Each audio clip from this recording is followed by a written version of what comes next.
معظم علی کا novel choose کیا ہے. شروع ہم ساتھ ساتھ چلیں گے اور دیکھیں گے.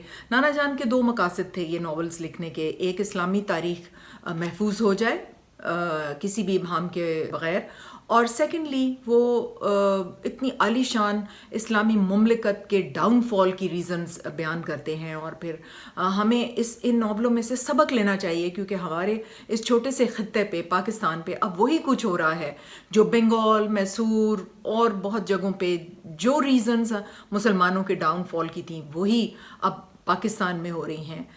اور ان ناولز کو دوبارہ آپ کے ساتھ پڑھنے کا مقصد بھی یہ ہے کہ ہم اپنے آپ کو سکھائیں، ہم سیکھیں کہ ہم نے کیا کرنا ہے. یہ وقت چلا گیا تو ہم کچھ بھی نہیں کر سکیں گے. تو اس لیے معظم علی کا ناول میں نے جیسے شروع کیا اور اس کی سارا دباچہ پڑھا اور اس کے ساتھ پیش لفظ نانا جان کا. اب اس میں بریفلی میں آپ کو بتا دوں کہ یہ مرشد آباد ایک ایفلوئنٹ سوسائٹی، بنگال کے جو بڑے امیر لوگ تھے ان کا ایک قصبہ تھا شہر سے تھوڑا سا دور. اور یہاں پہ 2 لوگوں کی کہانی ہے. مرزا حسین بیگ جو بہت بڑا بزنس مین ہے اور بہت قریب ہے علی وردی خان کے، اس کے 2 بیٹے ہیں افضل اور یوسف. ان کے بالکل سامنے ایک شخص رہتے ہیں جن کا نام ہے محمود علی. محمود علی جو ہیں ان کے وہ فوج میں ملازم ہیں، افسر ہیں، بڑے افسر ہیں فوج میں، اور ان کا چھوٹا بیٹا معظم علی ہے. مرشد آباد میں مرزا حسین بیگ رہتے ہیں جو ایک بہت بڑے بزنس مین ہیں اور کافی امیر ہیں، محل نما ان کا گھر ہے.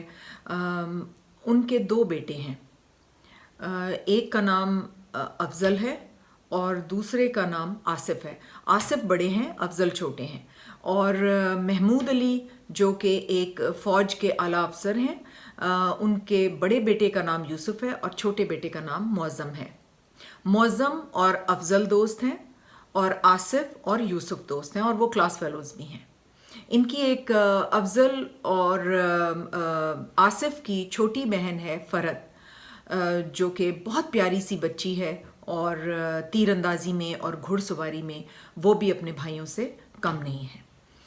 اب معظم علی کی سٹوری ہے کہ ان 4 لڑکوں میں معظم علی سب سے زیادہ بہتر تیر انداز ہے، سب سے بہترین گھڑ سواری اس کو آتی ہے، اور ہر فوجی جو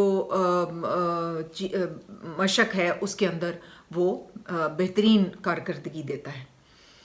کتابیں پڑھنے کا بھی اس کو بہت زیادہ شوق ہے، اور مرزا حسین بیگ کی لائبریری جو کہ ہزاروں بکس کے اوپر مشتمل ہے، وہاں سے کتابیں لا کے یہ عربک اور پرشین اور ان لینگویجز میں وہ پڑھتا رہتا ہے. اس میں معظم علی کی جو بلاوڈ ہے اس کا نام فرحت ہے. نسیم حجازی کے ناولز میں ساتھ ساتھ ایک لو سٹوری بھی چلتی ہے، لیکن وہ لو سٹوری این اس کے مطابق ہے جو ہمارے اسلام نے ہمیں محبت کا درس دیا ہے. ان ناولوں کے بیان میں یہ پتہ چلتا ہے کہ وہ کتنی شدید ایک دوسرے سے محبت کرتے ہیں، لیکن اس میں کوئی سیکشول انٹریکشن یا سیکشول لو یا وہ اس طرح کی اٹریکشن کا ذکر جو چسکے اور اس قسم کی چیزیں لوگ ڈال دیتے ہیں اپنی کتابیں بیچنے کے لیے، اس طرح کی کوئی چیز نہیں ہے. لیکن قاری پڑھنے والے کو یہ اندازہ ہو جاتا ہے کہ یہ ایک دوسرے سے شدید محبت کرتے ہیں. It is amazing, it is so amazing کہ وہ آپ جب ان کا وہ ساری ایکسپلینیشن پڑھتے ہیں تو آپ اس کے ساتھ ساتھ چل پڑتے ہیں، آپ ان جذبات کے ساتھ ساتھ اس رو میں بہہ رہے ہوتے ہیں. تو اس میں شروع میں ایسا ہے کہ معظم علی کی ماں ان کو آ کے بتاتی ہے کہ فرد بہت پیاری بچی ہے، اور تو معظم علی نے فرد کو کبھی دیکھا نہیں ہوتا. بہت بچپن میں کہیں اس کو ایک موہوم سی یاد اس کے دل میں ہوتی ہے کہ فرد کس طرح کی لڑکی ہے. تو جب یہ بڑے ہو جاتے ہیں تو یہ ایک دن یہ خود ہی لائبریری میں تو نہیں جاتا، پوچھ کے جاتا ہے، لیکن ایک دن وہ اس کے جو دوست ہیں وہ بزی ہوتے ہیں پڑھائی میں، تو اس کو کہتے ہیں کہ تم خود جا کے تو کتابیں لے لو، یا ہم کسی کام سے جا رہے ہیں تو وہاں یہ فرد کو پتہ نہیں ہوتا کہ یہ معظم علی لائبریری میں ہے، اور وہاں وہ سب سے پہلے فرد کو دیکھتا ہے.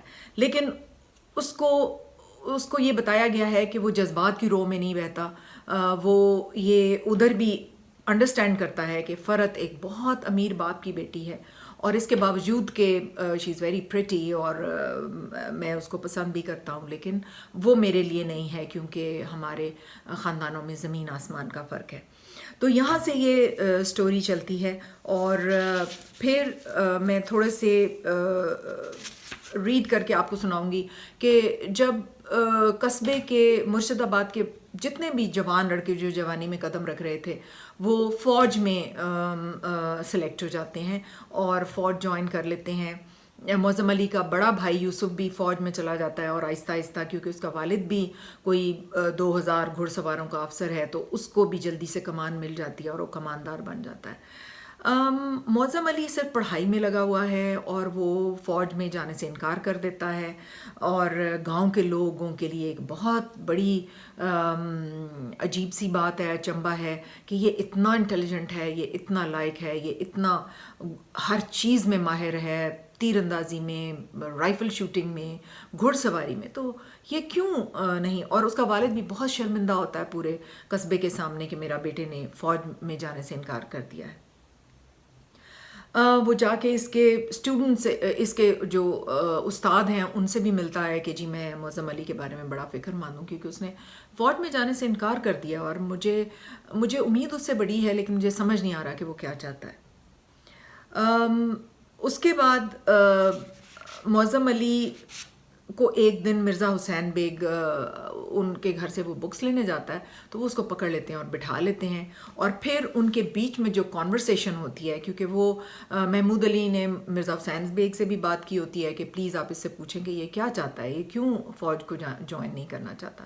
تو میں تھوڑی سی وہ مرزا حسین بیگ اور معظم علی کی جو کانورسیشن ہے وہ میں آپ کو پڑھ کے سناتی ہوں، کیونکہ اس کانورسیشن میں سارا بیک گراؤنڈ بنگال کا ہمیں سمجھ میں آ جاتا ہے.